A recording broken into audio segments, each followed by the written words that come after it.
now, Buster. Don't get me wrong. He be killing that shit. But some of that shit he was saying was not English words, okay? But I do enjoy Lizzo. I love what she stands for. I love what she represents for black women, bigger bodied women, and just with her making space in the industry and as a mainstream pop artist. I just love what she represents. I was waiting for him to perform the record. He just came out with his little, you know, Goku spikes and he... Hello divine folks, it's your girl Nerese back with another video. I know it's been forever. It's a whole new year now. Happy New Year, even though we're already in February at this point. And you know what's crazy? I think we're almost coming up to a year when I started this channel. Granted, I know I have not always been consistent with this channel, but I remember one of my first videos was the Janet documentary that came out the day before my birthday, and I remember shooting the breakdown for that, and it took me forever to edit that thing. Oh my gosh. But here we are, almost a year later. I'll get the exact date and figure it out. But you know, it's been a slow build. Granted, I know I haven't been on this channel for a bit, but we back. And from the title you can see that we will be talking about the Grammys. You know, I haven't watched the Grammys in a long time, and you know, I watch clips and, you know, little short snippets from Twitter or whatever's on Instagram and whatnot, but I actually watched the award show, and I did the same thing with the Oscars, which happened to be one of the more iconic Oscars in recent years. I was mainly watching for Beyoncé and for Will Smith and everybody for King Richard too, but and then it, you know, it was an iconic moment in pop culture history, we'll say that. But, you know, I watched the Grammys this year, and I wasn't even planning on doing this video. I have some videos I still need to edit and still need to work on. But I was home today because I wasn't really feeling the best earlier, and I needed to kind of like, you know, regain my energy a bit. And it wasn't even a part of my agenda to do this video, but I was like, you know what, I've been telling myself, like, you know, striking while the iron is hot has been something that I hear often when it comes to like making content and stuff like that. So I was like, you know what, Nerese, I sit home and like be talking to myself, which I'm sure more people than I would like know that. And I'm just like, you know what, might as well get in front of the camera and discuss the Grammys.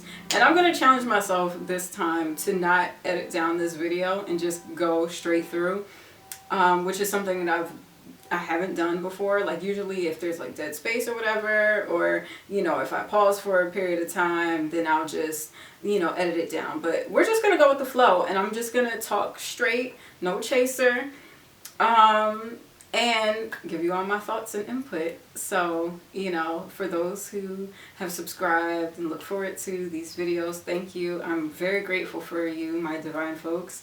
And if you're new to this channel, welcome. I hope you enjoy this video. Let me know your thoughts. If you watched the Grammys, which performances you liked, and let's talk about it.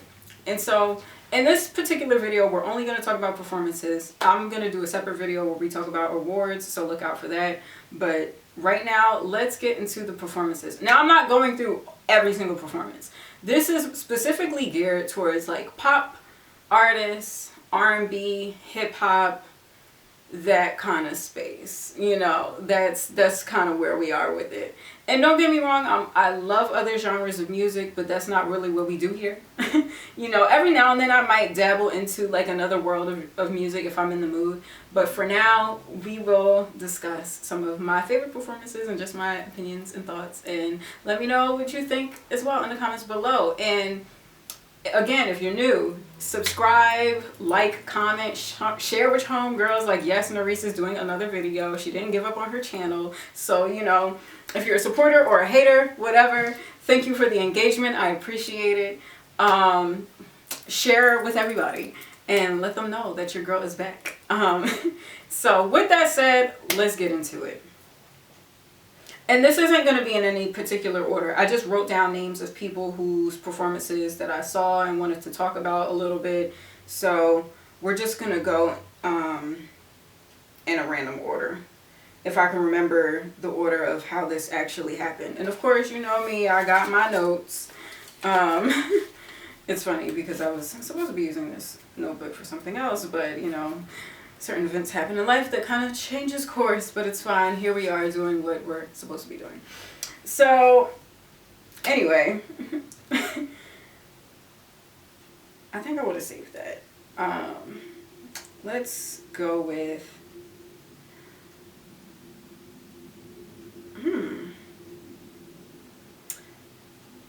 So I'm gonna talk about,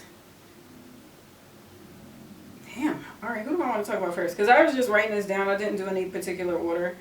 All right, let's start with Lizzo. Okay, first of all, I wouldn't really say that I'm a Lizzo fan, but I do enjoy Lizzo. I love what she stands for. I love what she represents for black women, bigger bodied women, and just with her making space in the industry and as a mainstream pop artist. I just love what she represents and how hard she goes for bigger bodied women and specifically black women too, with having fuller figured women dancing with her, performing with her. I just love that. And I just love her energy and just what she brings to the industry, because we haven't seen anything like it, not in the mainstream space, like how she's been able to, you know, take up space and, you know, be that representation for women. So I just love what she represents. And I recently watched her documentary on HBO. And usually I feel like documentaries are kind of, you know, I'm like, girl, you, I mean, not that she hasn't been in the game for a bit, like she has a few years in the game. But, you know, I feel like documentaries are like more for people who've been like, you know, veterans. But I'm glad that she did her documentary, because it gave me more insight on her background and where she came from and how long she's been grinding, aside from different interviews that I've seen her do. Like I watched her Breakfast Club interview and she talked about being homeless for a period of time and just like building her career in Minneapolis. And, you know, after watching the documentary, I was like, I could really get with Lizzo. Like, she's my kind of girl. Like, I just love her energy. I love her personality. I love how quirky and how multi-dimensional and multifaceted she is as an artist. You know, like, there's different sides of her and different kind of music that she's done through the years that cultivated the artist that she is today. And just, like, her background from church and singing in church and her family being in church. And for her being in like a girl rap group for a period of time, and just like her style of rapping and just like kind of like this quirky punk kind of vibe, and then all the way to the huge pop star that we know her to be today. I just loved watching her journey, and you know, and just her playing flute, like, you know, she's just, there's so many different things that make up her as an artist. And I just feel like, you know, I'm like, okay, so I was looking, basically, I fuck with Lizzo, basically. I rock with Lizzo. I was looking forward to her performance. And not only was I looking forward to her performance, but she did such an amazing job. I was so proud. I was like hollering for her. You know, like she came out, looked gorgeous, and she did a little bit of About Damn Time. And then she went into another song, and I was like, what song is this? Because I'm not gonna lie, I haven't listened to the album yet. Don't come for me. People come for me all day. Don't come for me now. You know, I was like, okay, I'm not sure what song this is. But then it got more into it, and I was like, okay, this is special. And I really love that song. I think that's one of those songs where it has that inspirational, uplifting kind of vibe and sound and feel to it. And I just feel like it's such a great melody. It's good musicality with that song, and then what she did with it live, you know, and I was like, oh, she's giving us church with this, yes. And after watching her documentary and learning that she came from church, it gave me a completely different perspective on how she goes about approaching her performances. And I'm like, this makes sense, because she always kind of has like that churchy feel to it, like that preaching, like, you know, like, even though it's not like, you know, like she'll be talking about like, you know, fuck that nigga, that was my ex and broke my heart, you know, but she'll do it in a way where like, yes, come on, preaching for the congregation, you know, she gives you that. And But that performance at the Grammys, oh my God, I was like, yes, Lizzo, you did that. Like, it was amazing with the choir and just the singing. And then she was shouting. And you know what? I'm not gonna lie, there was a period of time where I was just like, you know, I'm not too crazy about Lizzo as a vocalist. And then again, after watching her documentary and then her kind of feeling like, you know, being self-conscious about her voice because she loved Beyonce, but say she wouldn't be able to sing like a Beyonce. But she kind of found her pocket of where her voice fits. And when she performed last night at the Grammys, I was like, oh, this bitch is singing. Like, okay. I was like, bitch, prove me wrong, bitch. Yes. Okay. And it's not that I didn't think she can sing at all. Like, don't get it twisted. Like, you know. But it was just like her, like, I guess vocal range didn't like wow me, but I always enjoyed her music and her energy and the fact that she can play flute and perform and do choreography and look fabulous all at the same time. Like, I appreciate her as an artist, but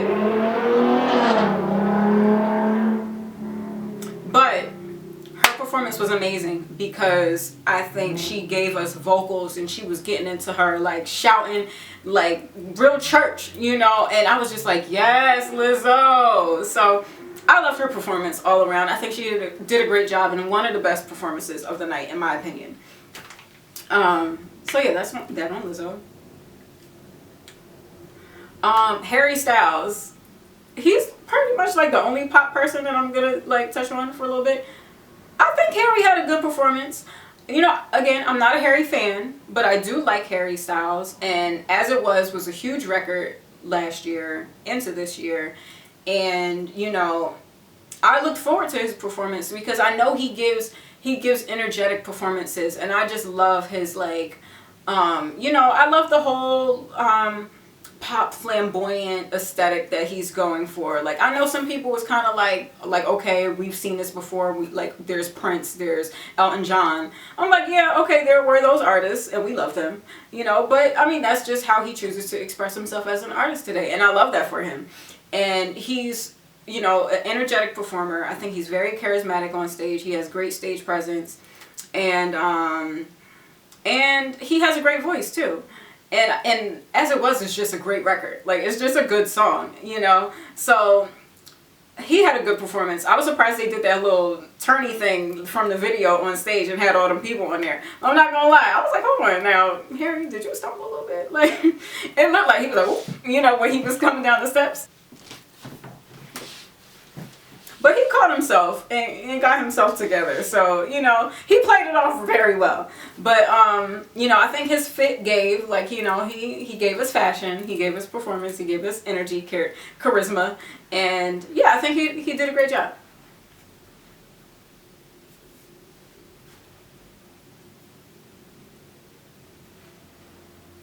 Okay, Sam Smith and Kim Petras.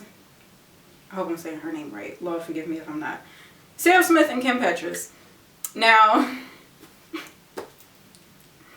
this performance, first of all, okay, when they won their Grammy, I know I'm not going to talk too much about awards right now, but, you know, I'm not really going to touch too much on that because I want to save my think piece on that for my other video.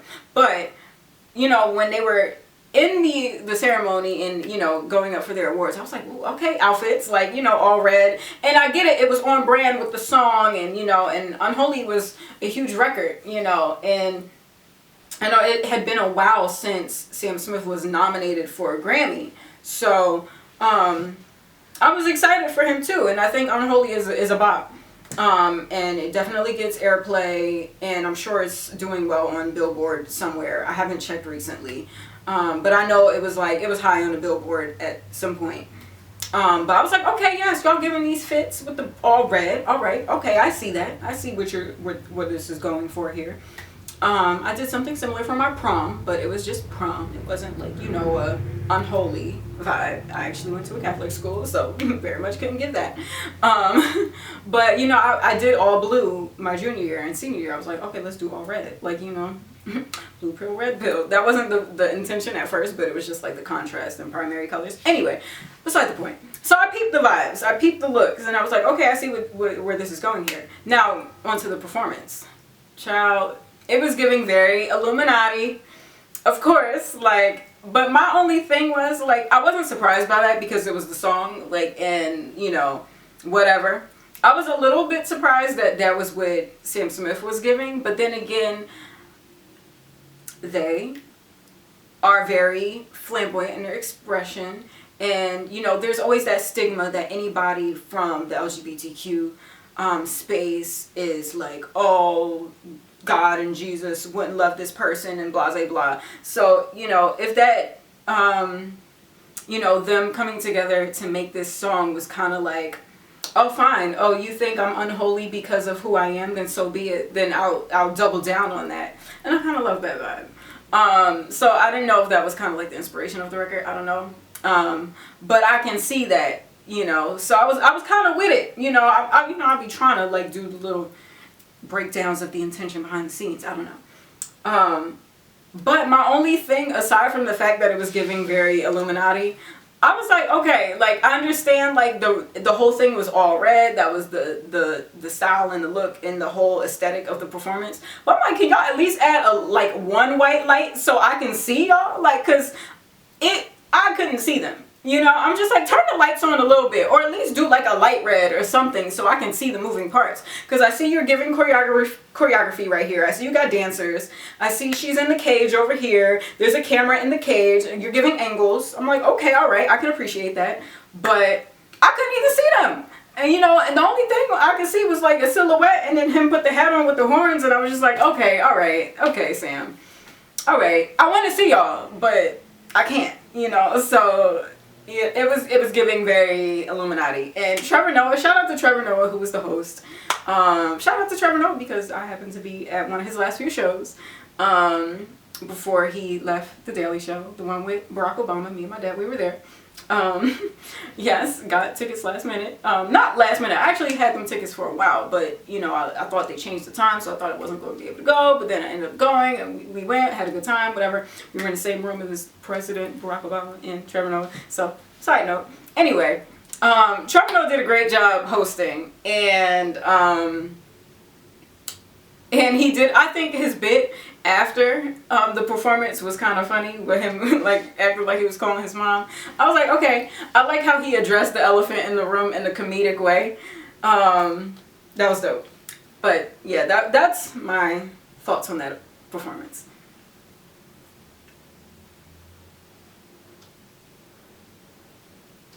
Okay, so Stevie Wonder, Smokey Robinson, and Chris Stapleton. Yes, Stapleton. Oh my gosh, that was another one of my favorite performances. Like, they had me up dancing, you know, I was like vibing with them. And yeah, I loved every bit of it, cuz I mean, it's Stevie Wonder, you know. And it's funny because what was he performing? Higher Ground. And that was, I think Beyonce performed Higher Ground where she did the tribute to Stevie Wonder that year. And it's funny because it's been a few years since then. And it's like, Stevie's like, all right, now I'm on stage, now I'm going to sing my song, you know? But they did an amazing job. Chris Stapleton, oh my gosh, amazing. Now, I don't follow him, but I know he did the Hennessy Whiskey song, which is like, you know, a karaoke staple in some places. But it's just a great record overall. And he has such a great voice, such a great tone. And I think he did this performance with Justin Timberlake. I know my dad was showing me a while ago, and they were performing together, playing guitar and everything, and it was just such a vibe. Like, I really enjoy him as an artist and as a vocalist. But he was great performing with them. And then Smokey Robinson, oh my gosh, speaking of Smokey Robinson, did y'all see that album that he's coming out with, Gasm? Talk about marketing, okay? And the song titles are wild, but like the wildest one was like, I fit in it or something like that, or I fit in, or what we fitting in? What we fitting to fit in, Smokey? What we talking about? Like, you too old to be talking about fitting in somewhere. Like, shit is wild, but whatever, I digress. But it's great marketing though. Like, I mean, if he wanted to get people talking, he did that. He did do that. Anyway, Great performance. And then shout out to the boys who were dancing, who I guess were doing like background vocals. The young boys that were performing with them, doing choreography and everything, like, you know, doing the little steps and everything. I was like, yes, I love that. And it was giving like a little bit of a nod to Jackson 5, because we were having like a Motown moment with Smokey Robinson and Stevie Wonder. So I think that was a really adorable way to kind of like do a little nod to the Jackson 5, who was also on Motown when they were getting their start in the industry. So that was really dope.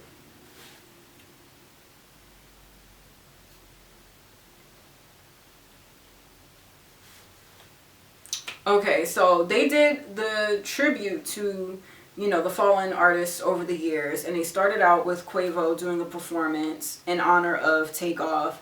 And I'm not gonna lie, I wasn't too crazy about the song. Sorry. But I felt where he was going with it, you know? And I felt like overall it was a beautiful tribute. And the orchestra that was with them, I forget the name, well, you know, we list the names up here. I think they did a great job. It was overall a great performance, and it was very heartfelt and beautiful. I just wish, like, I wish Quavo and Offset can, like, settle their differences and reunite. Because, you know, I just feel like, my gosh, it's just such a crazy time for the Migos. And they were one of, if not still, one of the greatest, biggest hip-hop groups of this time. And, you know, for them to fall out with Offset and then to lose Takeoff, like, oh my gosh, it feels like You Got Served moment, you know, when the band just, you know, separates and then somebody passes away, and then that's like the catalyst for them to come back together and then win the championship, you know. But it's like we need them to come back together and win the championship. You know, some people might think it's funny that I'm saying that, you know, oh, they should get that together. And, you know, despite the circumstances in my own life, but, whatever, this isn't about me.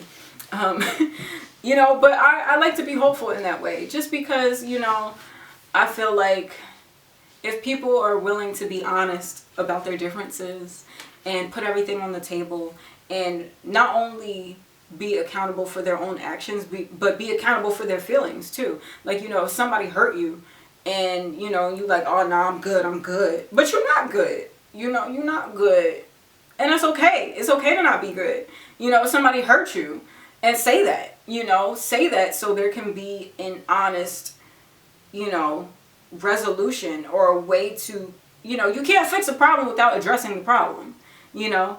And sometimes the problem is like, okay, this person did this thing to hurt me. And then sometimes the problem is you not being open and honest about you having a problem, you know. And I don't know what their issue is in particular. Like, I've seen some of the rumors and stuff. Like, I'm not gonna lie, I do follow a little celebrity gossip. Now, do I feed into it a lot of times? Not really, but like, a lot of times I do it, you know, just because it's a guilty pleasure. But just also to see how people handle it, you know, like when tabloids say different stories or whatever, like whether it's true or not, how does that person handle kind of like the heat and, you know, the ridicule of people's opinions and your business being out there or people making up stories about you. I know how that goes. You know, but I hear it has something to do with Sweetie or whatever. Regardless, you know, like, they're family. And, you know, I felt like there was a genuine relationship where there was a mutual respect for one another. And, you know, everybody had their role to play, and they all elevated each other when they were within those roles. And despite people's differences, like, there was a genuine sense of unity that was the foundation of their relationship. And it'd be different if that weren't the case. You know, it'd be different if, you know, the foundation wasn't from a genuine space, which is some things I can speak to.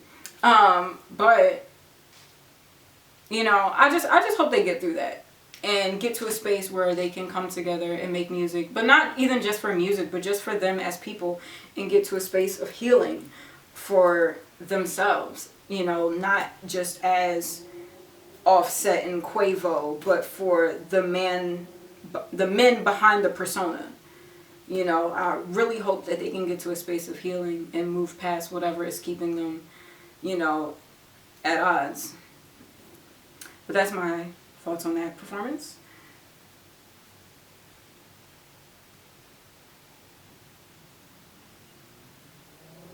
Okay, so now more on like a little bit of like the classic old school. I mean, we touched a little bit on the old school with Stevie Wonder and Smokey Robinson. A little bit newer school from then, but like old school from my generation, but like my kind of vibe. So Mary. All right. So I'm on 3 clips right now. And you know, like I said, I'm gonna just keep everything in there. My little mistakes and mess ups and pauses in between, like we just gonna keep it all, you know, and me turning on the camera, I might just keep that in there. Usually I cut that down, but I think we just gonna keep it in there. Anyway, like I was saying, Mary J. Blige. Oh my gosh, Mary J. Blige. First of all, I love how real Mary is, because when Harry Styles won Album of the Year, you know, Beyonce, she knows how to play the game. She knows how to be politically like, oh, I'm going to clap for you and cheer you on. But I know I should have got that award, you know. She probably wasn't thinking that. I don't know. I'm not Beyonce, so I wouldn't know what she would think. But, you know, you could tell from Mary, she did not stand. She wasn't clapping. She was just like, you know, like your auntie that was just like, Now, really? That's the Album of the Year, you know? And I was kind of a little bit upset for Mary J. Blige because I felt like she could have at least won something. You know, I don't know if she won anything for the night, but I feel like she didn't. Because I know other categories that she was in, like the Best R&B Song or R&B Vocal Performance, Beyonce won one of the awards that she was in. But either way, Mary performed that night. And I think she did a great job. I think Good Morning Gorgeous is a great song. I think it's a great message. I loved the song when it came out. More for like the meaning it would have stood for versus, you know, like the sonics of it. Like, I don't know. I feel like the melody, like the sonics could be a little bit different. Or not better, but like, I don't know. Like, first listen, it didn't grasp me.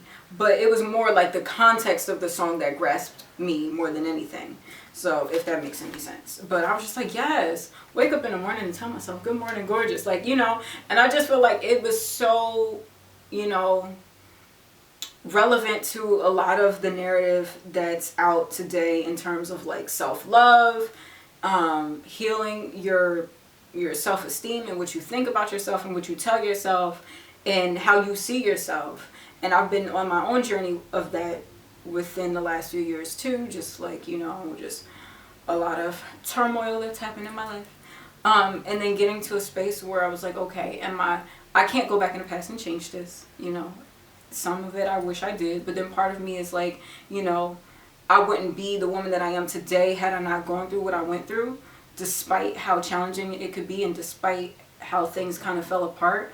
But I've grown so much because of it and gotten to myself to a space where I can say, good morning, gorgeous. Like, you know, you're that girl. Like, you know, fuck what they talking about. Bitch, you it. Like, you know, if you wasn't, they wouldn't be on you so hard. But, you know, but no, but like not in a like, and like sometimes it can be like a little arrogant because as artists you have to think like, oh, to a degree you have to think you're the shit if you're an artist. Like, you know, like you have to make art and be like, okay, this is dope. Like if you're marketing it and you want to get other people to like your art, to an extent you have to think like, okay, I'm dope. I have to convince you that I'm dope, you know.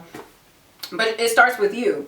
But not even from a cocky space, but just a space of like validating yourself and knowing that regardless of anybody else's opinions and thoughts and acceptance of you, that you accept yourself first.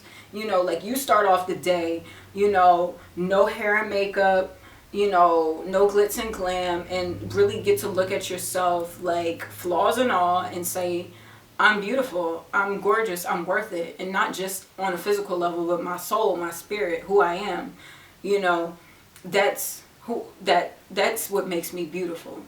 And I think that song is a beautiful representation of that, especially because that's been a conversation that has been very prevalent in recent years through, you know, the women's Me Too movement, you know, empowering our voices to speak up, but then also knowing that we're worthy of respect, we're worthy of justice, we're worthy of, you know, knowing that we deserve what we desire in life. And I just love what that song represents. And I think she did a great job conveying that in that performance. And you know, Mary, she always gives you a little, you know, she gives you like a little bit of church, a little bit of like that struggle, that pain, you know. And they always say like, oh, Mary makes the best music when she go through pain, you know. Which is like, I get that as an artist, but like as a human, it's like, okay, bitch, but like I'm tired of that shit, you know. I like, okay, I feel you. Yes, the best music does come out when you go through some shit and you really got something to talk about. But like, it's exhausting. It's exhausting to have to be like the alchemist and transmuter of negative vibration into something beautiful. Like, you know, can we just transmute like joy into music, you know, like songs, and then we get songs like Just Fine, where, you know, it's a positive upbeat song, and you know, and even though it might not be Mary going through pain, darling, you know, but it's her expressing joy. And like, you know, I just want to be happy. Like, girl, me too.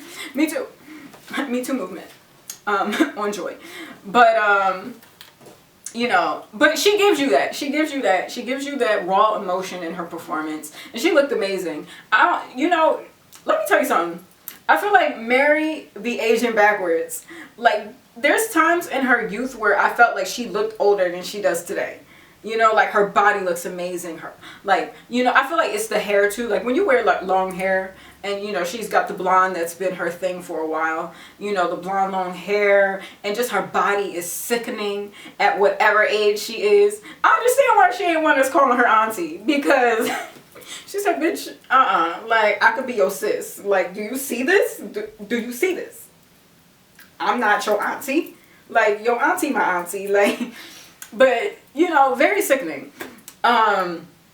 She looked amazing. I was unsure how she held that dress together, because the slit came very close to the cookies and milk. And I was like, okay, but she holding it together though.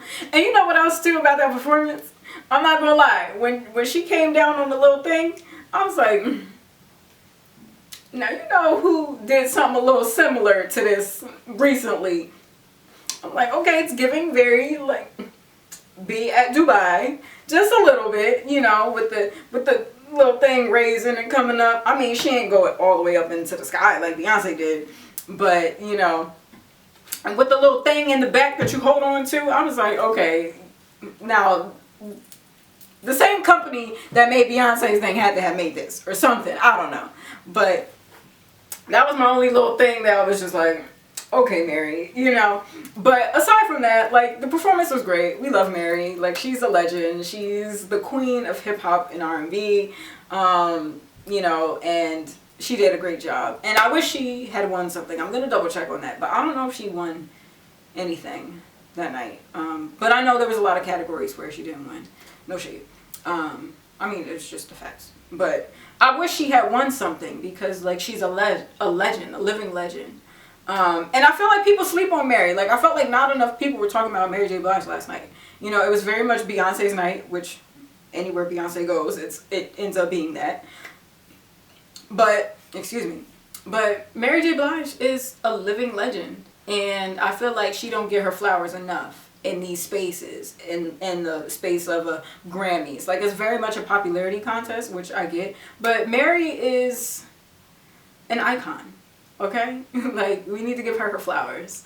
So yeah, that's my thoughts on that.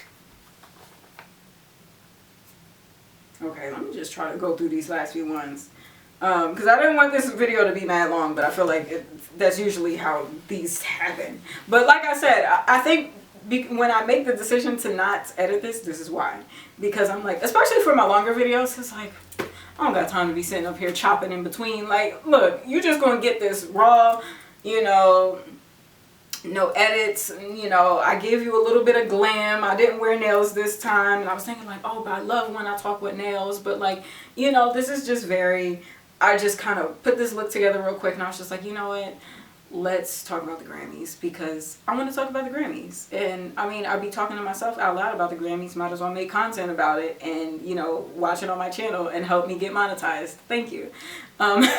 You know, and then also I hope you enjoy my perspective and my opinions. You know, I hope you're entertained by this. I hope you come to this page and find a little joy from my personality and in my perspective about music, because I'm a fan of music, and I keep it real. So yeah, anyway, that's my tidbit on that. And then, you know, while we're kind of doing a little plug moment, yes, I do have some Divine merch on right here. You know, I do have the black and gold, black and yellow, black and yellow, black and yellow.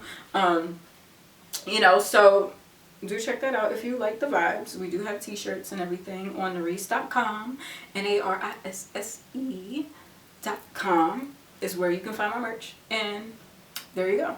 And we also have cups too, which I need to actually order some new ones. But yeah, we got mugs, we got hats, we got beanies, we got hoodies, t-shirts, and then, you know, some things might be coming on there soon. So I don't know, might want to like check it out and, you know, subscribe and join my newsletter, which I'm still working on. But like, you know, sign up for the email list so you can stay up to date on what we got going on. So anyway, that's my little plug. Now, last few performances that I wanted to talk about. We'll kind of go like a little bit in order now. Well, actually, no, I'm just going to do what I was doing. Steve Lacy. First of all, I was so upset that Steve Lacy left without a Grammy, because I was here rooting for him. I mean, because as you know from my internet review, I'm a fan of Steve Lacy and everybody over at the internet. But shout out to Sid, because she won the Grammy with Plastic Off the Sofa with Beyonce. So shout out to Sid. And everybody that won that Grammy and everybody that won with Beyonce. But we're talking about Steve Lacy right now.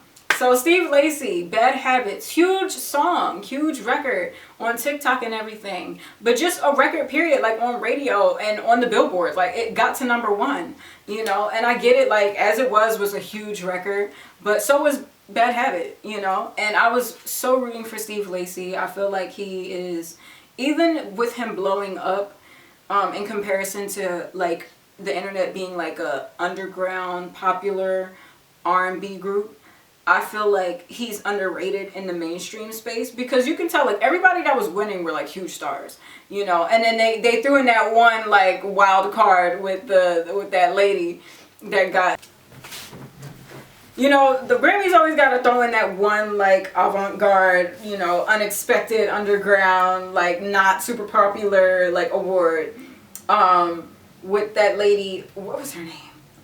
You know, we gonna put it up here. That one, not record of the year, but song of the year, I think.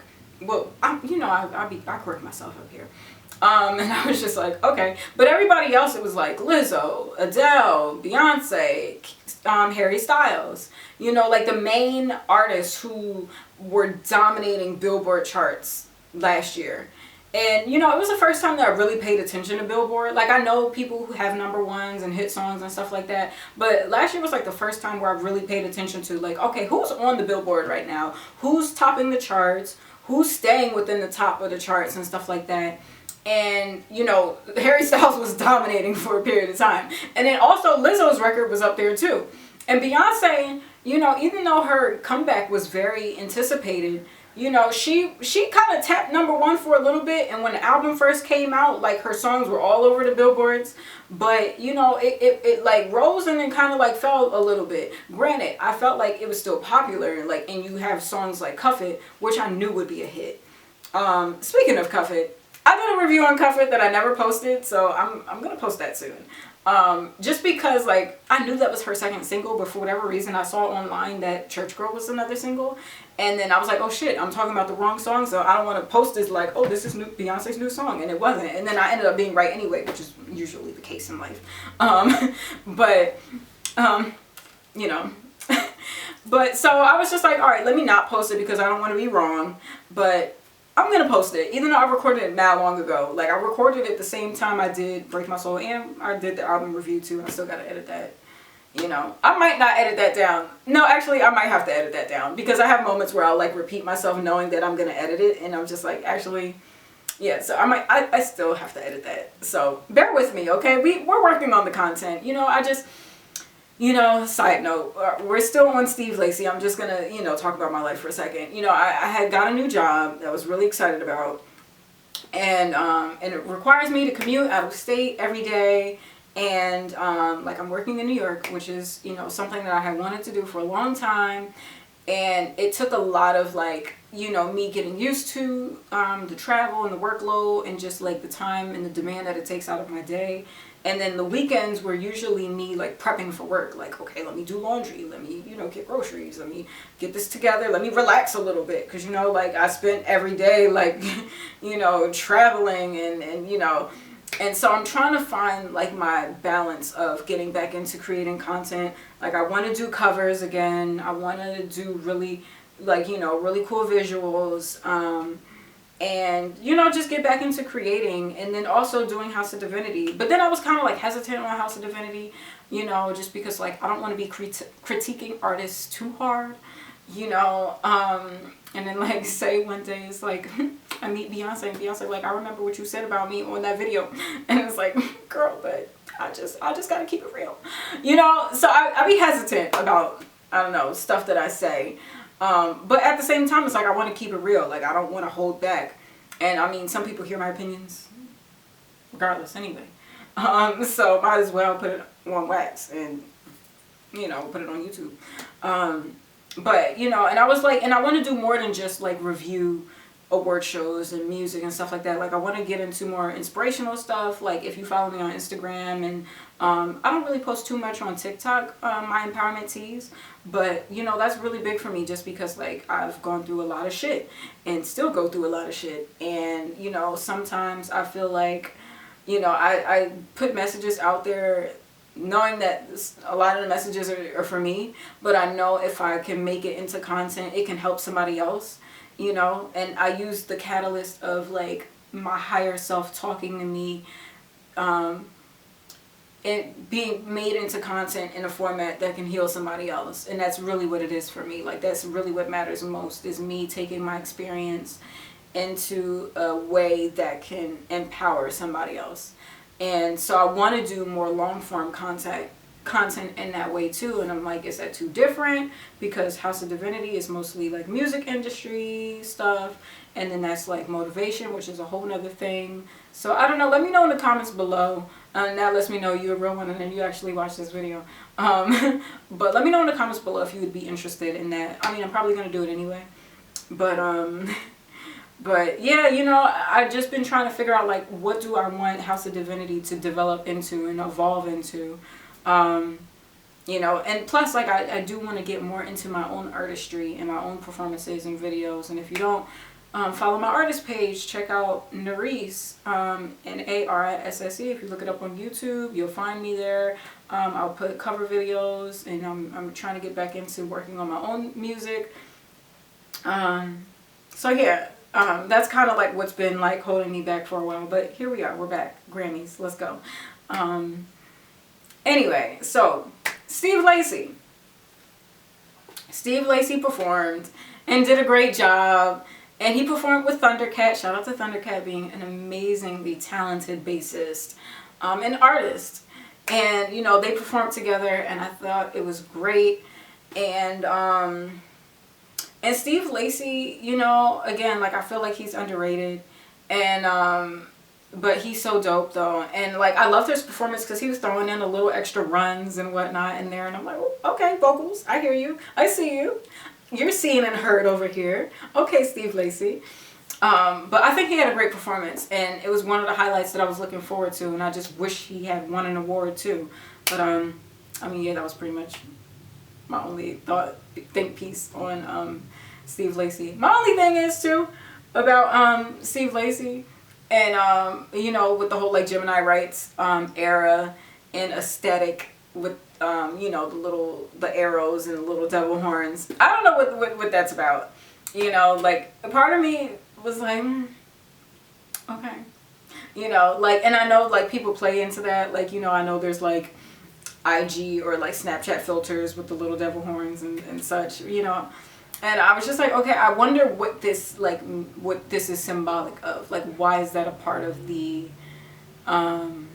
like the, not branding, but the aesthetic of, like, the visual side. Because, you know, he had the shirt with the money sign on it, you know. And so I'm like, I feel like there's a reason behind this. Maybe he talks about it somewhere and I just didn't see it.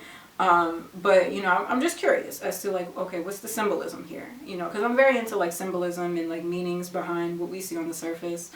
And I'm just curious. But yeah, okay, that's my think piece on Steve Lacy.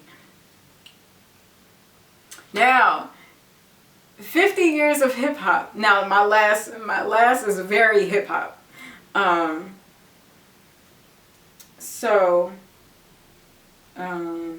no, did I read? No, I didn't. Okay, sorry. I thought I was a little out of order here. Okay, anyway, 50 years of hip hop was such a great performance, which was curated by Questlove. Shout out to Questlove from Philly.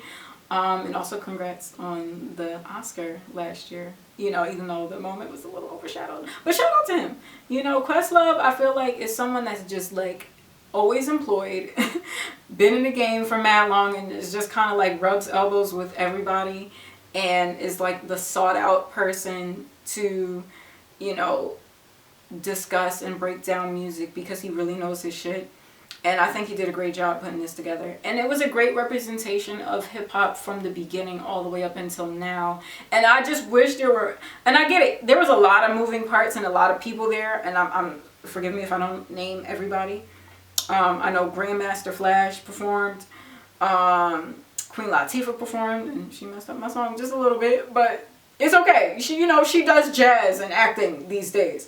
You know, she does hip hop from time to time, you know, when she does the BET Awards and such. But, you know, I'll give her a pass. But UNITY, Unity is my song. And I was like, these ain't the words. But she played it off well, though. And she jumped back in it. So I give her that. And that's how you know, like, true professional. And, you know, really somebody that's like a master of their craft and in their game. Because, and you know what? That's something I was thinking about, too. Because I've been working on a cover.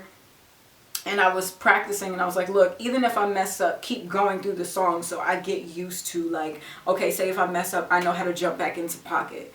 And you know, that's something that I've been working on for myself.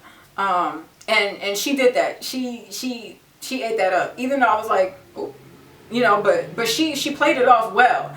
And she got back into pocket smooth. So, you know, shout out to Queen Latifah for that. But Queen Latifah performed. Who else? My gosh, it was like so many people. The Lox performed. We gon' make it.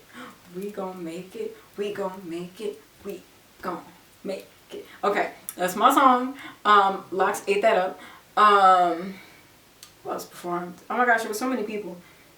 Busta, Missy Elliott performed. I was like, I don't know what was going on with these costumes, you know, but like I understand like she has like a medical condition. I think she has Graves' disease. And I noticed she lost a lot of weight recently. I don't know if it was like a goal thing or like a health thing. Either way, she looks amazing. But she did a great job. Her performance was dope. Yeah.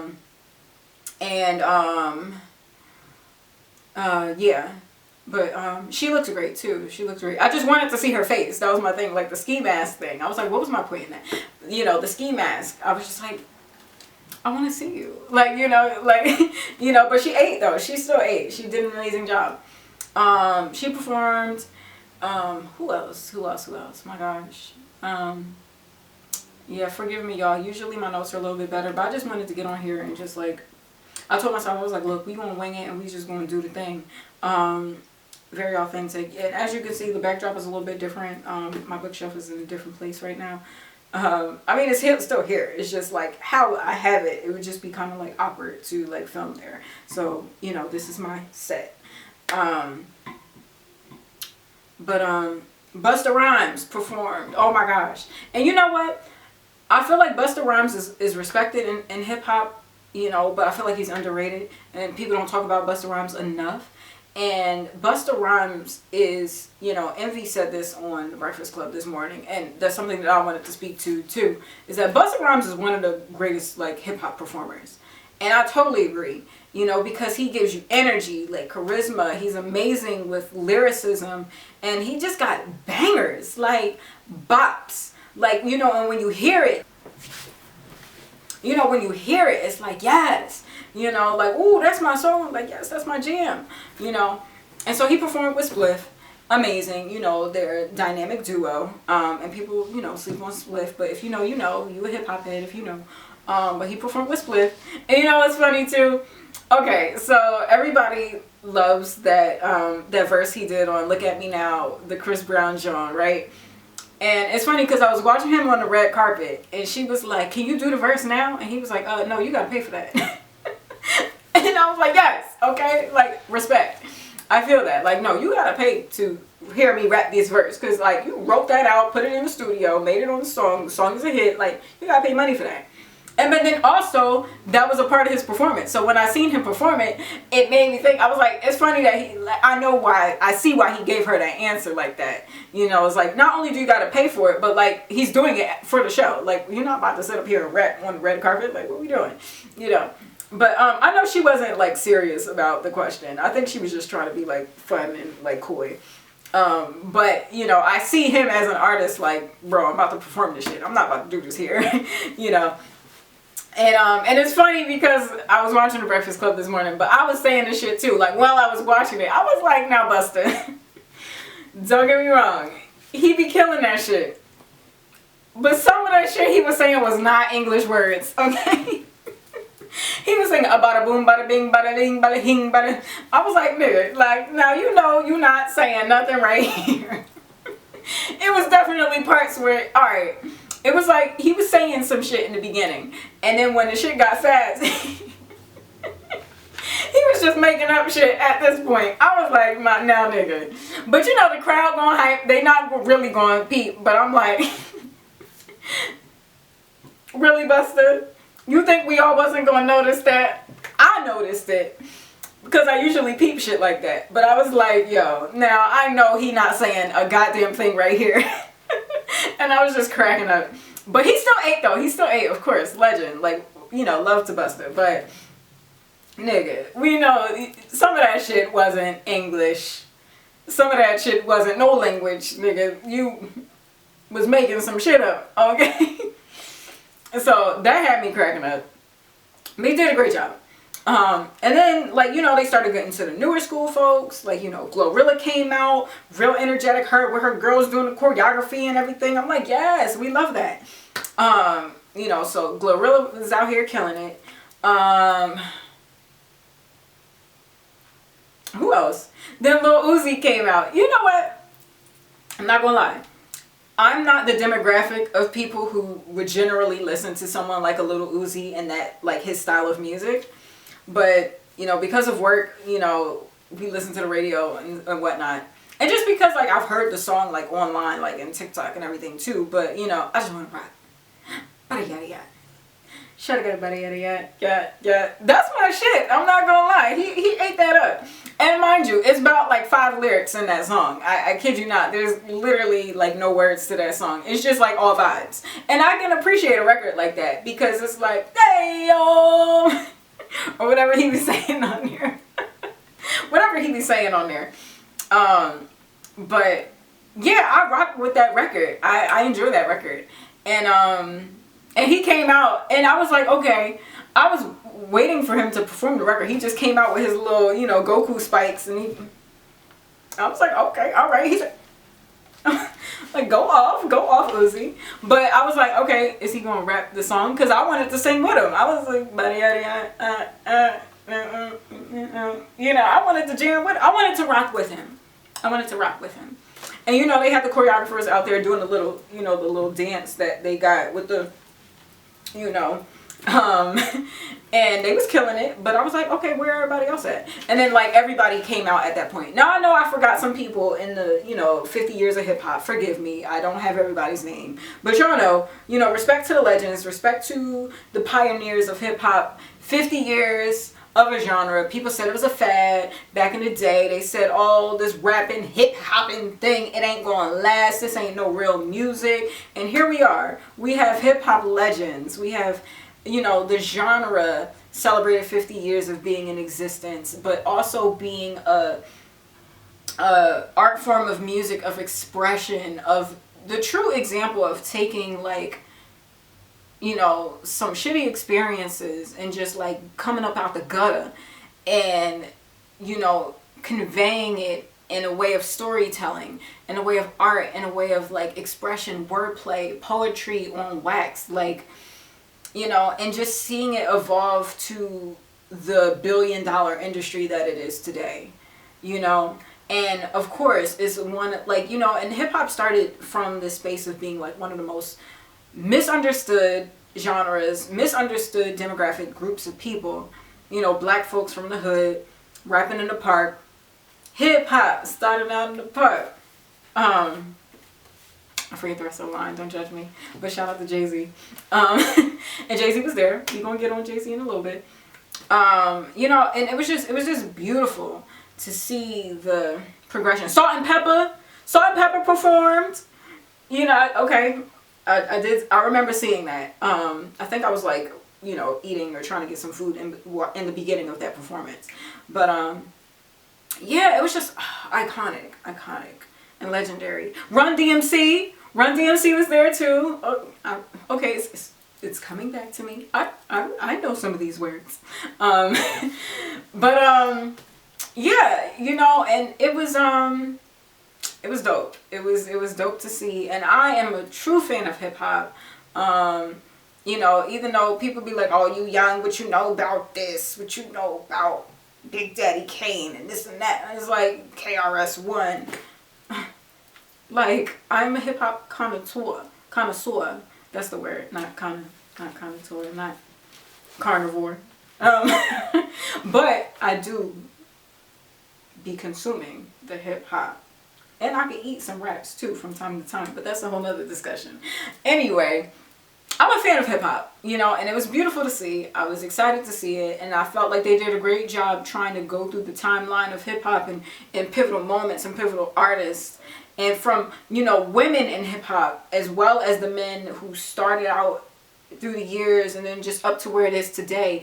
And okay, another point, I really appreciate that they included Lil Uzi. I really do. Aside from the fact that I like that song and I really don't really listen to him like that, not gonna lie. But, you know, I feel like there was a period of time where the old heads, who are now the old heads in hip hop, would shit on music that, say, a Lil Uzi would make, or a Lil Yachty, or Juice WRLD, or, you know, Triple X, like that type of hip hop, that space, that era of hip hop. And honestly, a lot of them kids is basically like children Lil Wayne's. Like, if you put Lil Wayne and Future together, a lot of them kids, that style of hip hop is remnant of them. You know, with Lil Wayne and his look and his aesthetic, with the, you know, with the tattoos and his like skater era, you know, and just kind of being a rock star, like that look. But then also like the mumble rap that Future was doing, you know, is doing. He's still out here. He's still relevant. And, you know, like all that put together is what a lot of what you see in the kids today. And it's like, and I'm sure each era of hip hop always had somebody in the older generation like, oh, what they doing, you know, oh, they messing up the music, this ain't even real music, you know. And so I'm glad that they included him, because I feel like he represents a genre or a subgenre within hip hop that oftentimes got shitted on. And I'm not gonna lie, I'm no saint. I was one of them people that was judging too, just a bit, you know. But at the same time, like I would have to like check myself and remind myself, like, look, they say that about every generation. Everybody, like even the hip hop that was coming out during my era growing up in the early 2000s, people were shit on that. But we look back and listen to them songs like, oh my God, that's a bop. Like, they gonna say, na na na na. I'm sure there was somebody saying like, oh, he not even saying nothing on this record, but Master P is a legend now. You know, so there has to be like a bit of grace given to the younger generation who are doing their own thing. The kids who are wearing the tight jeans and the colors and the, you know, all of that. Like, that's just how they express themselves. But the same you know, ostracizing and like ridicule and criticizing that the legends of today went through.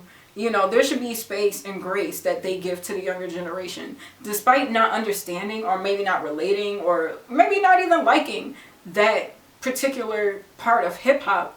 They can still say, all right, you know, well, they just doing their thing. That's just how they express themselves. Just like how we was doing what we was doing, that we express ourselves. And I'm not saying all the old heads do that, because there's definitely been hip hop legends that will do interviews and they'll say this. They'll say, like, you know, I might not understand it, but I know people didn't understand my music when I was coming out. So I can only, you know, I can't, now I sound like the old head, like, oh, I don't know what these kids is doing, you know.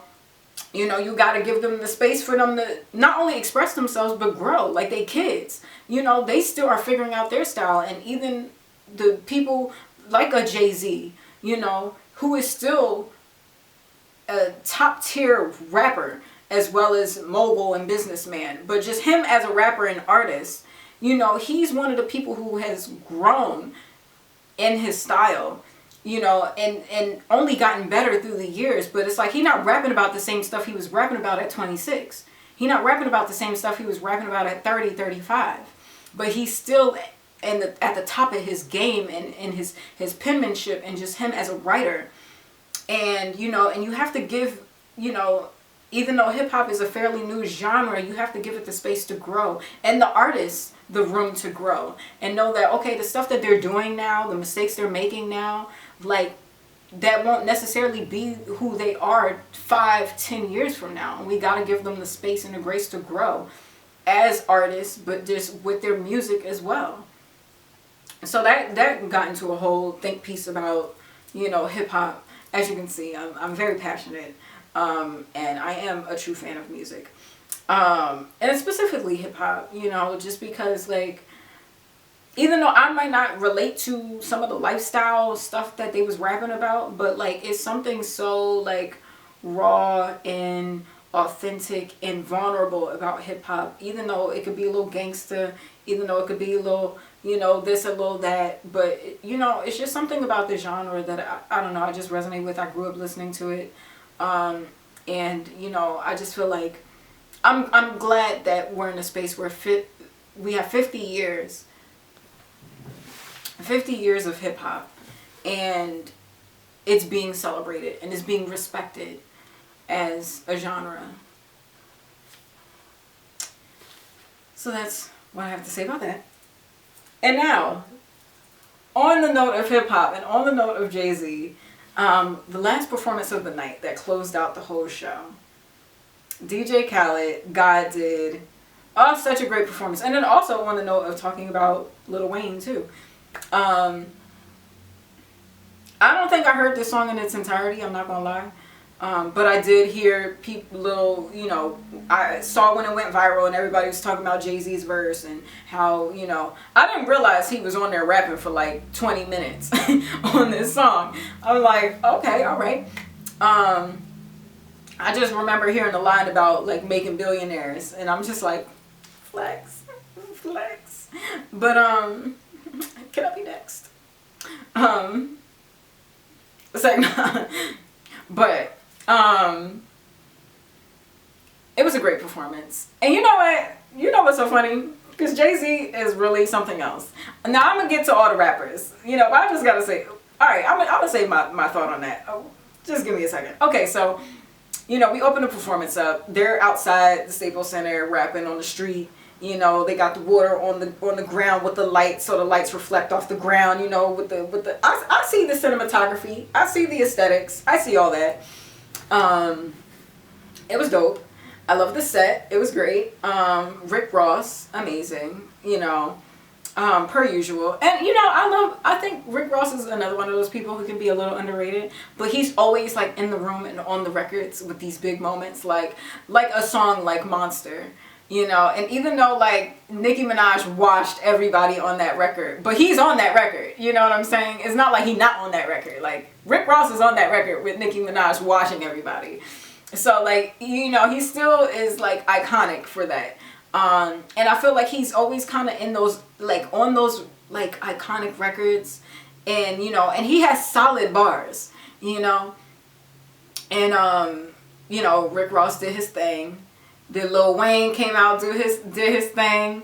You know, I love to see Lil Wayne out here rapping because I feel like he's like a veteran now, and he doesn't need to, but I feel like the streets very much needs him. And you know, and when he puts out albums, it's like a big moment in hip hop where it's like, oh, Lil Wayne about to come out with a record, you know. And then when he announced that he's working on his the next Carter, oh yes, excited. I look forward to that. Oh, excuse me. And he did great. And Fridayy, I'm assuming, is the one who was singing the chorus. I wasn't familiar with him, but he kind of gives me like a Giveon, like Khalid.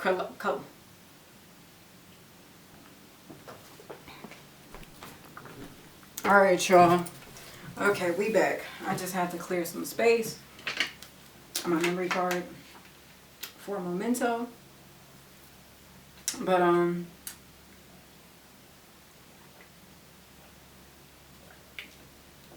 definitely could have did that off camera, but I'm thirsty, and you know, I'm human. I drink water. What was I saying? I was talking about the God Did performance. Lil Wayne did amazing. I was talking about Fridayy, the person singing. He reminds me of Giveon and Khalid. Like in terms of like how unique their voices are. Alright, like,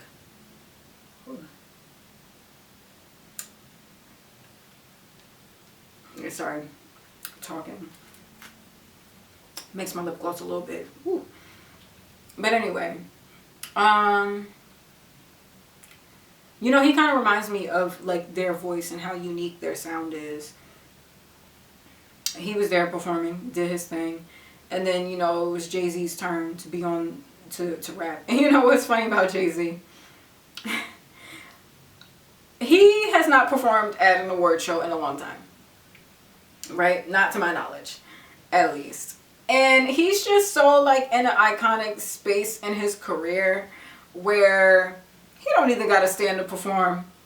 Not only did he rap for like 30 minutes on this song, but he was sitting the whole time. He was like, look, I'm about to sit down and rap these verses over here, okay? You know? But I just felt like the layout was so dope, like with the Last Supper kind of vibe and him in the middle, Hove in the middle, like, yeah, and just delivering bars.